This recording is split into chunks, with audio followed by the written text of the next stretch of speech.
శివ మహాపురాణంలో శతరుద్ర సంహితలో 28 చాప్టర్లో 29 శ్లోకా నుంచి ఎప్పుడైతే ఆహుకుడు ఆ బిల్ల జాతికి చెందినవాడు అలాగే తన భార్య కూడా యతి రూపంలో వచ్చిన అతన్ని తెలుసుకోలేక వీళ్ళు కాకపోతే అతిథి మర్యాద చేయాలి గృహస్థ ధర్మం అని చెప్పి వాళ్ళ విధి విధానంగా వాళ్ళకున్న శక్తి కొలది ఆయనకి మళ్ళీ ఇప్పుడు లోపల పడుకోవడానికి ఇస్తే మళ్ళీ ఇంకొకళ్ళు పడుకోవటానికి వీలు లేదు అంతే చోటుంది కాబట్టి అందుకని తన భార్యని ఇంట్లో ఉండమని చెప్పి ఆ యతీశ్వరుని కూడా లోపల ఉండమని చెప్పి తను బయట ఉంటాడైతే క్రూర మృగాలకి ఎంతో కష్టపడతాడు కాకపోతే వాళ్ళతో ఎంత పోరాడినా చివరికి ఆ ప్రాణాలను కోల్పోతాడు. అయితే ఉదయం లేచొచ్చి భార్య చూస్తుంది ఆ యతీశ్వరుడు కూడా చూసి తను బాగా బాధకి లోబడతాడు. అయితే భార్య ధర్మాన్ని ఆచరిస్తూ నా భర్త ప్రాణాన్ని కోల్పోయాడు కాబట్టి ఇందులో ఏమీ బాధపడక్కర్లేదు అని చెప్పి దయచేసి ఇక్కడ నాకు అగ్నిని మీరు కుదిర్చి అంటే ఇక్కడ నేను ఆ అగ్నికి నా శరీరాన్ని దహనం చేసేసుకుంటాను నేను కూడా నా భర్త వెళ్ళిన చోటికే వెళ్ళిపోతాను అంది.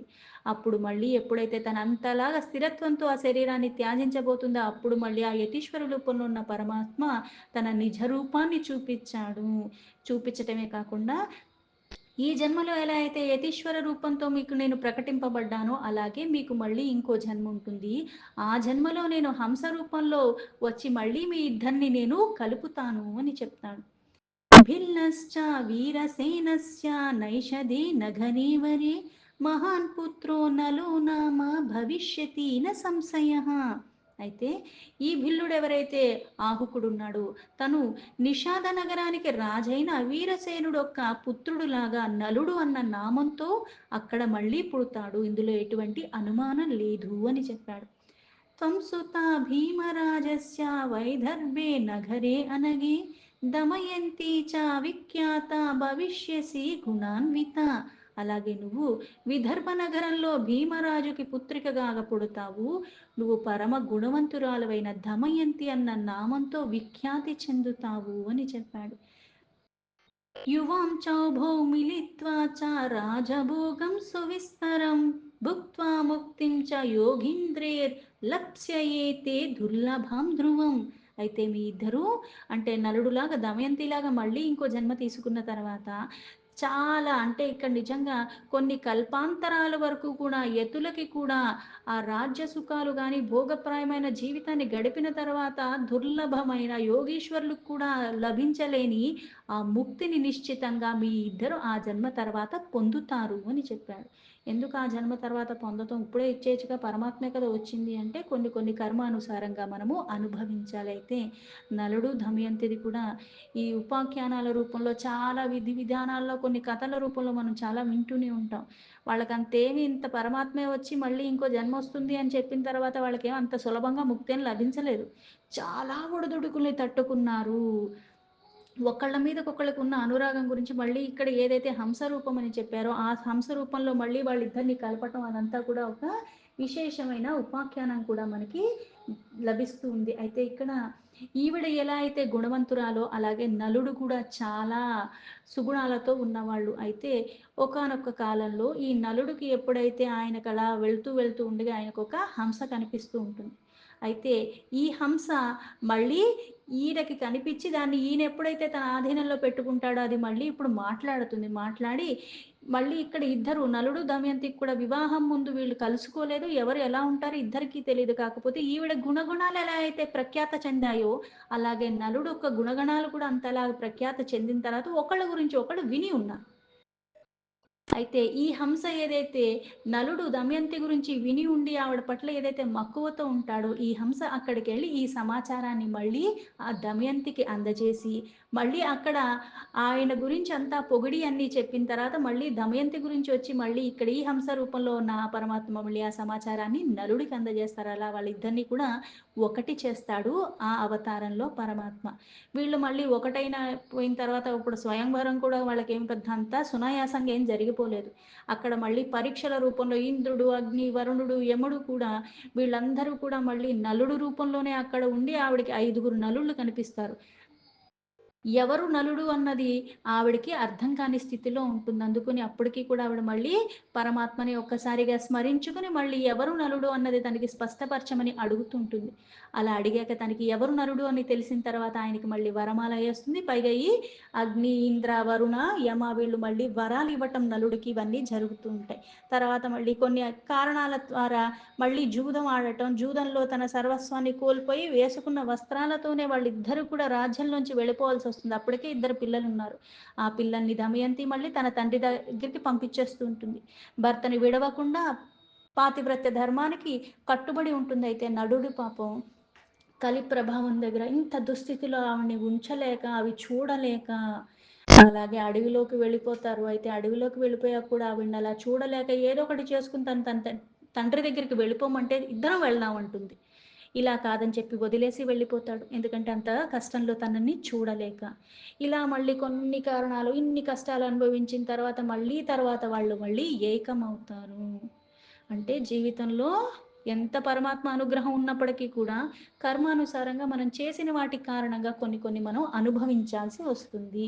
అవన్నీ కూడా మళ్ళీ అంతలాగా నువ్వు బెంబేలెత్తిపోకుండా మళ్ళీ నువ్వు అన్నీ సమానంగా తీసుకుంటూ నువ్వు ఎప్పుడైతే అన్నీ అనుభవిస్తావో, లేకపోతే అందరికీ దుర్లభమైనది నీకు ఇప్పుడు నిశ్చిత రూపంలో ప్రాప్తిస్తుంది అంటే వాళ్ళు అన్ని ఒడిదుడుకుల్ని తట్టుకుని నిలబడగలిగారు కాబట్టి అది వాళ్ళకి సులభమయ్యింది.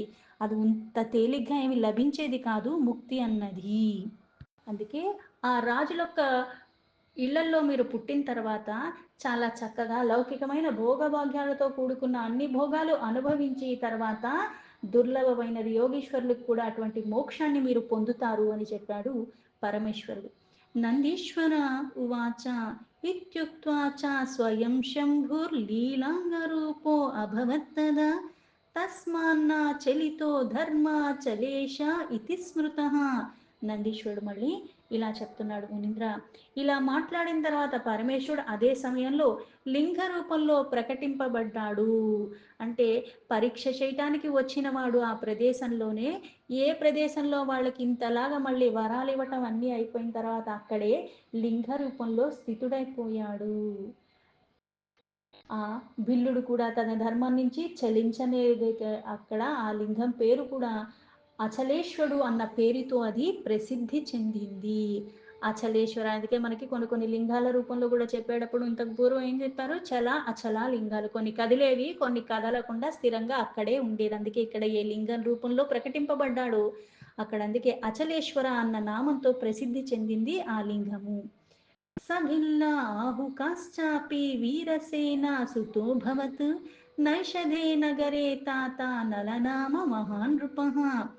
ఆ తర్వాత ఆ ఆహుకుడే ఆ భిల్లుడే రెండవ జన్మయందు నిషాధ నగరంలో వీరసేనుడన్న మహారాజుకి పుత్రుడుగా నలమహారాజుగా పేరుతో ప్రసిద్ధి చెందాడు. ఇలా ప్రసిద్ధి చెందిన తర్వాత ఆహుకాస మహాభిల్లి భీమస్య తనయాభవత్ వైదర్భే నగరే రాజ్ఞో దమయంతీతి విశ్రుత. అలాగే ఈ భిల్లుడొక భార్య ఏమో ఆహుకి విదర్భ నగరంలో రాజైన భీమసేనుకి పుత్రికగా దమయంతి నామంతో ప్రసిద్ధి చెందింది. పైగా ఆ రాజుకి కూడా చాలా ఏళ్ళ పిల్లలు లేకుండా వాళ్ళు చాలా బాధపడుతూ ఉంటారు. అయితే వాళ్ళకి ధమన అన్న ఆయన వచ్చి మళ్ళీ ఆయనకి ఒక పుత్రిక మళ్ళీ ముగ్గురు పుత్రులు కలుగుతారని ఆయన చెప్పిన తర్వాత ఆయనకి చాలా ఏళ్ల తర్వాత పిల్లలు కలుగుతారు. యతినాథ హ్యః సోऽపి హంసరూపో భవచ్చివః వివాహం కారయామాస దమయంత్యా నలేన వై. అయితే ఆ పరమేశ్వరుడే యతీశ్వర రూపంలో ఇప్పుడు ఎలా వచ్చాడో అప్పుడు మళ్ళీ హంస రూపంలో అవతరించి మళ్ళీ దమయంతి వివాహ కాలంలో వాళ్ళిద్దరినీ కూడా మళ్ళీ కలుపుతాడు అని చెప్పారు. అయితే అక్కడ ఆయన ఏదైతే ఆ నలుడొక్క సమాచారాన్ని తీసుకెళ్ళి మళ్ళీ దమయంతి రూపంలో ఉన్న ఆవిడికి చెప్పటం, ఆయన గుణగణాల గురించి చెప్పిన తర్వాత అది విన్న తర్వాతే నలుడు మీద ఈవిడికి కాస్త అభిమానం పెరుగుతుంది. ఆయనంటే ఇష్టం కలుగుతూ ఉంటుంది. నలుడినే వివాహం చేసుకో అంటే ఆ రూపంలో కూడా మళ్ళీ కలిపింది ఆ పరమాత్మయే నల దమయంతుల్ని అని. పూర్వాసక్త కారణ రూపేణ మహాపుణ్యేన శంకరః హంసరూపం విధాయేవ తాభ్యాం సుఖమధాత్ ప్రభుః. పూర్వ సమయంలో వాళ్ళ ద్వారానే అతిథి రూపంలో వచ్చి సత్కరింపబడిన కారణంగా, ఆ మహాపుణ్య కారణంగానే ఆ పరమేశ్వరుడు హంస రూపాన్ని ధరించి మళ్ళీ మరుజన్మలో కూడా వాళ్ళిద్దరికీ కూడా సుఖాలు ప్రసాదించి మళ్ళీ వాళ్ళిద్దరిని కలిపింది కూడా ఆ పరమాత్మ. మనం సాధారణంగా లౌకికంగా కూడా చూస్తూ ఉంటాం. కొన్ని కొన్ని వివాహ సమయాలు ఏర్పడ్డాయని సంబంధాలు బాగా చూస్తూ ఉంటారు. కానీ నిజంగా ఆ గడియ వచ్చినప్పుడు, ఆ సమయం వచ్చినప్పుడు ఎలా వస్తుందంటే అప్పుడు దాకా మాకు ఇలా అయితేనే ఉండాలి, అలా అయితే ఉండాలి అని బోల్డు బోల్డు లెక్కలు వేసుకుని ఉంటారు. ఇటు అమ్మాయి అయినా, అబ్బాయి అయినా సరే. కానీ ఆ సమయం వచ్చినప్పుడు నిజంగా మనకి రాసిపెట్టిన ఆ గడియలో రాసిపెట్టిన వాళ్ళు తారసపడినప్పుడు ఎలా ఉంటుందంటే ఇవేవి ఇంకా మనకి స్పృహ కూడా ఉండదు. ఆ సమయంలో దానికి అంగీకరించి వివాహం అన్నది మళ్ళీ ఇలా మనం కళ్ళు మూసి తెరిచే లోపల అన్నట్టుగా అవన్నీ తంతంతా జరిగిపోతూ ఉంటుంది. కొన్ని కొన్ని కారణాలు ఉంటాయి ప్రతిదానికి కూడా. సమయం ఆసన్నమైనప్పుడు అది అలాగా లీలగా జరిగిపోతూ ఉంటుంది జీవితంలో. శివో హంసావతారో హి నానావతార్నా విచక్షణః దమయంత్యా నలస్యాపి పరమానందదాయకః. ఎన్నో రకాల వార్తాలాపాలు చేసుకున్నో నైపుణ్యత కలిగిన హంసావతారంలో పరమేశ్వరుడు దమయంతికి నలుడికి కూడా సుఖాలు ప్రసాదించాడు అప్పుడు కూడా అవతరించి. ఇదం చరిత్రం పరమం పవిత్రం శివతారస్య పవిత్రకీర్తేః యతీశంఘ్యస్య మహద్భూతం హి హంసహ్యాయస్యాపి విముక్తిదం హి. ఈ పవిత్ర కీర్తితో యతీశ్వరునామ అవతారమైన పరమేశ్వరుడిది, అలాగే హంసనామ అవతారమైన పరమేశ్వరుడు యొక్క చరిత్ర అత్యంత పవిత్రమైనది, పరమ అద్భుతమైనది. అందుకే ఇది ఖచ్చితంగా ముక్తిని ప్రసాదిస్తుంది. అంటే చరిత్ర విన్నంత మాత్రాన ముక్తి వచ్చేస్తే అందరికీ వచ్చేయాలి కదా. ఇంతకు ముందు శ్లోకాలేమో యతీశ్వరులకు కూడా దుర్లభమైనది, అంటే యతీశ్వరులు ఎప్పుడు పరమాత్మ చింతనలోనే అన్నీ వదిలేసి ఉంటారు, ఆ పరమాత్మ ఏందే రమిస్తుంటారు, వాళ్ళకి దుర్లభమైంది మనకెందుకు వచ్చేస్తుంది అంత సులభంగా వింటే. అంటే వినగా వినగా వినగా ఏమవుతుందంటే అంతరంగికంగా కూడా మనకి శుద్ధి లభిస్తూ ఉంటుంది. అప్పుడు మనకి ముక్తి వైపుగా ఎలా అయితే పురుషార్థాలు ధర్మార్థ కామ తర్వాత మోక్ష, ఈ ధర్మార్థాలు నేను ఎప్పుడైతే సరి చేసుకుంటానో కోరిక సరైపోతుంది, అప్పుడు నాకు సునాయాసంగా ముక్తి లభిస్తుంది. అందుకే ఇది చాలా పవిత్రమైనది, పరమ అద్భుతమైనది, అందుకే నిశ్చితంగా ఇది నీకు ముక్తిని ప్రసాదిస్తుంది అని. యతీశా బ్రహ్మా హంసాఖ్యాయ అవతార చరితం శుభం శృణుయా చావయేద్యో హి సా లభేత పరాం గతిం. ఈ యతీశ్వర రూపము హంస రూపం నామమైన ఈ అవతారాలు శుభ చరిత్రలు ఎవరైతే వింటున్నారో లేకపోతే వినిపిస్తున్నారో ఇది పరమ గతి వాళ్ళకి లభించేలాగా చేస్తుంది. వినినా అలాగే చదివినా ఎందుకు అని చెప్తారు అంటే, అంటే జ్ఞానేంద్రియాలు ప్రధానం. ఏది చూస్తున్నావు, ఏది వింటున్నావు, ఏ ఆలోచన పరంపర నీలో కలుగుతుంది, దేనికి నువ్వు సాన్నిధిగా ఉంటున్నావు, అవన్నీ నీకు. అందుకే ఆహారం ఏం తీసుకుంటున్నావు, ఎవరికి దగ్గరగా ఉంటున్నావు, ఏ ప్రదేశాలకి వెళుతున్నావు, ఎటువంటి క్రతువులు చేస్తున్నావు, ఎటువంటి ఆలోచనలు నీలో కలుగుతున్నాయి, ఏ గుణానికి లోబడి ఉంటున్నావు. చేసేది అదే పని అయినప్పటికీ కూడా మళ్ళీ సమయాలు మారేటప్పటికి మనలో గుణాలు మారిపోతూ ఉంటాయి, భావన మారిపోయే కొద్దీ మళ్ళీ వాని ప్రతిఫలం మారిపోతూ ఉంటుంది. ఏ చింతలో ఉంటున్నావు, ఎటువంటి వికారాలు కలిగి ఉంటున్నావు, ఆహారం మళ్ళీ ఎలా తీసుకుంటున్నావు, అన్నీ మన మీద ప్రభావం చూపిస్తూ ఉంటాయి. గుణాతీతుడైన పరమాత్మని నేను పట్టుకుంటే ఇవన్నీ నాలో ఉన్న లోపాల్ని సరిచేసేలాగా నాకు ఔషధాన్ని అవుతాయి, నన్ను వృద్ధి సిద్ధి పొందే స్థితికి నన్ను తీసుకెళ్తాయి అన్న ఎరుకలో ఉండగలిగిన వాడికి అవి జరుగుతూ ఉంటాయి. అందుకే ఈ శుభ చరిత్ర విన్నంత మాత్రాన వినిపించినంత మాత్రాన పరమ గతి లభిస్తుంది. ఇదమాఖ్యానమనఘం సర్వకామ ఫలప్రదం స్వఘర్యా యశస్యామాయుష్యం భక్తివర్ధనముత్తమం. అందుకే ఈ ఆఖ్యానం అన్నది నిష్పాపం, అంటే నీ పాపాలు తొలగిచ్చేస్తూ ఉంటుంది, అలాగే సకల కోరికల్ని కూడా నీకు పూర్ణం చేస్తుంది, అలాగే స్వర్గ గతి ప్రాప్తి నీకు లభించేలా చేస్తుంది, అలాగే యశస్సు అంటే అలాగే నీకు ఆయు ప్రదానం చేస్తుంది. ఆయు ప్రదానం ఇస్తుంది. ఇది రోజు 10 సార్లు అంటే నాకేమైనా 10 సంవత్సరాలు వచ్చేస్తాయా? లేదు. ఏ జీవితం అయితే, ఏ ఆయుష్ అయితే నీకుందో దానికి అర్థం చేకూర్చుకునేలాగా నీ జీవితం మారుతుంది. పాపాలు తొలగించుకుంటూ ఉంటావు. కర్మ బంధనాల నుంచి కూడా నువ్వు విడివడిపోయేలాగా కర్మలు చేస్తూ కూడా కర్మ బంధనాలు నువ్వు తొలగించుకుంటావు. పూర్వజన్మలో చేసిన ఈ జన్మాంతరం నుంచి నేనైతే పాపరాశిని మూట కట్టుకున్నాను, అది క్రమేణా తొలగిపోతూ ఉంటుంది.